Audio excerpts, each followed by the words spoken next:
State police are hoping new surveillance video will bring them new leads in a southern Kentucky murder. A teen wards off a suspected predator with a rifle. What police say this man was trying to do with a 16-year-old boy. I had goals that I wanted to just meet for myself. And New Year's resolutions. Many people make them and then break them. How to make your resolutions stick in 2015 coming up. Tracking, alerting, protecting. This is WKYT News at 5:30.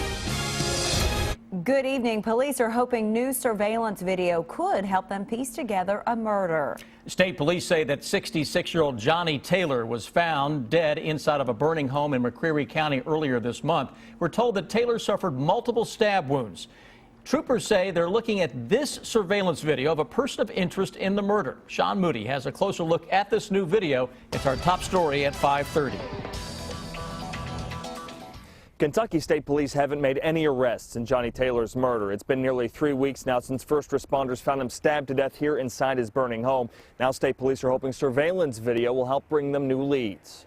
Taylor's house caught fire late on the night of December 12th. Neighbors hoped for the best, but soon got shocking news. Didn't know until the next morning that he was dead, and then the next day even that he was murdered, which was even more horrifying. When firefighters found Taylor's body, they called Kentucky State Police. They say he had several stab wounds, and they say his truck had been stolen. They say a medical examiner determined those stab wounds killed Taylor, not the fire. Oh, I can't imagine why someone would do it to him. State police are trying to figure that out. Today, they released surveillance video from a nearby gas station. This was several hours after the fire. They say that is Taylor's pickup truck. The video appears to show a woman get out, buy a soda from a vending machine, and get back in. Now, police want to talk to that woman. If one person could see that and say, I saw that truck that night, or I think I might know who that is, you know, at least we could go talk to them and either find out if they had anything to do with it or if they know something. The sooner police can solve the murder, the sooner neighbors can breathe easy. Very uneasy, because I know that there's horrible people that could come back and do this to any of us. Now, if you happen to see that truck in the days after Taylor was killed, state police ask that you give them a call. In McCreary County, Sean Moody, WKYT. And state police say they found that truck burned a couple of days after Taylor was killed.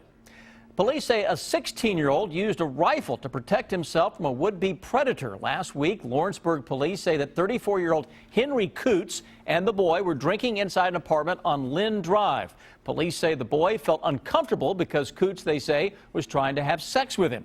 The boy left that apartment, and that's when police say Coots followed the boy to his grandmother's apartment.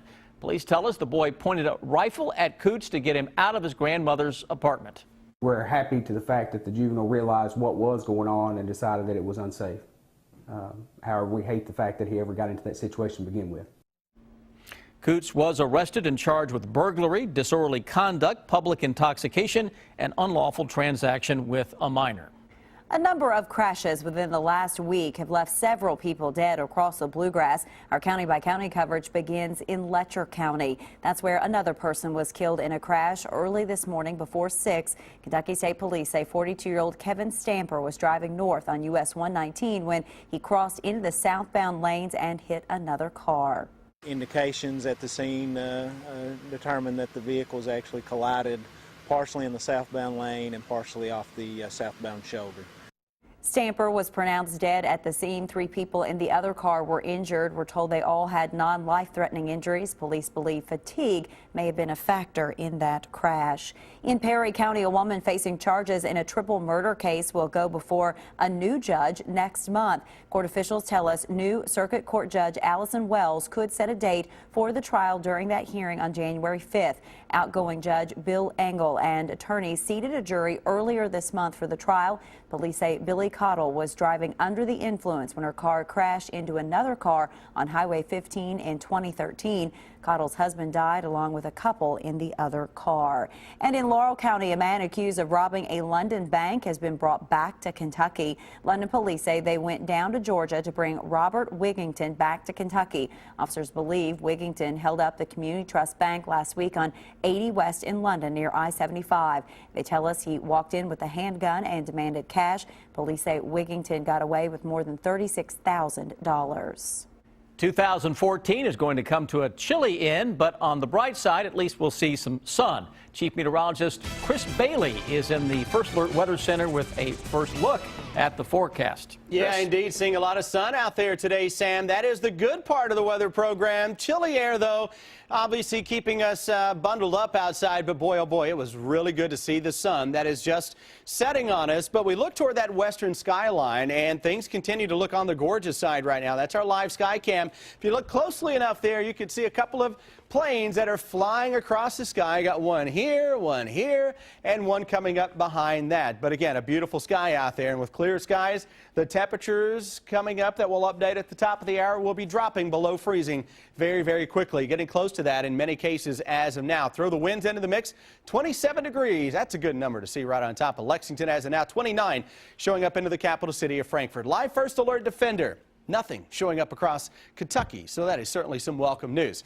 Weather headlines, a very cold end to the year, and watching later this week for the potential for a little bit of wintry weather coming from the skies on Friday as Arctic air shows up more and more, guys, when I run down the 7-day forecast for you coming up in just a few minutes. Thank you, Chris. One of the most popular resolutions year to year is to go to the gym. But a new study shows that only 8% of people actually stick to New Year's resolutions. Mike Linden finds out how you can stick to your new goals throughout 2015. It's new at 5:30. Dr. Susan Smith is a family therapist. She says people make New Year's resolutions because they see the new year as something fresh, a new beginning. Although a lot of us have trouble following through on that resolution. Smith says she has some advice on creating that new habit.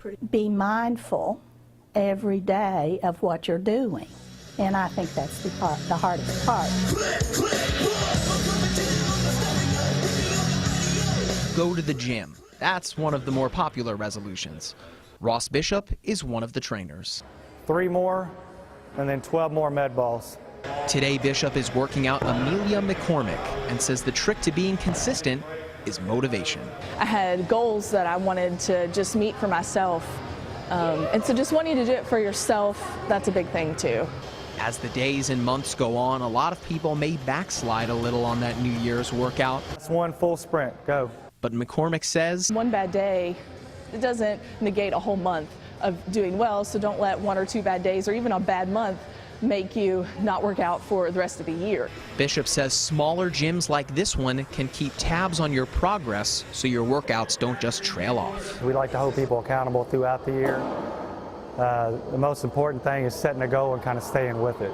So persistence, that's the key to breaking any bad habit. In Lexington, Mike Linden, Good job today. WKYT. Dr. Smith also says there is not an exact amount of time to break or create a habit. She says don't expect to break a 30-year habit in 28 days. It will just take some time. In a little over 24 hours, we will welcome in a new year, and tonight we want to take a look back at 2014. Our good question, what were the top news stories for 2014? Well, this is the top 10 list from the Associated Press. The voting was done before the announcement on the U.S. and Cuba reestablishing diplomatic relations and Sony's controversy with the release of the movie The Interview. So given that, the #1 news story, according to the AP, the police killings of unarmed blacks, the investigations and protests that followed. Second, the Ebola outbreak. Third, the Islamic State, or ISIS. Fourth, the U.S. elections in November. And fifth, Obamacare. Number 6, the Malaysia Airlines mystery. Next, immigration. Then turmoil in the Ukraine, gay marriage, and 10th, rounding out the top 10 for the year, the VA scandal. The top 10 was voted on by the U.S. editors and news directors of the Associated Press. If you have a good question, go to WKYT.com. Still ahead on WKYT News at 5:30. Don't have health insurance? Get ready to pay up. We'll tell you how much not being insured will cost you.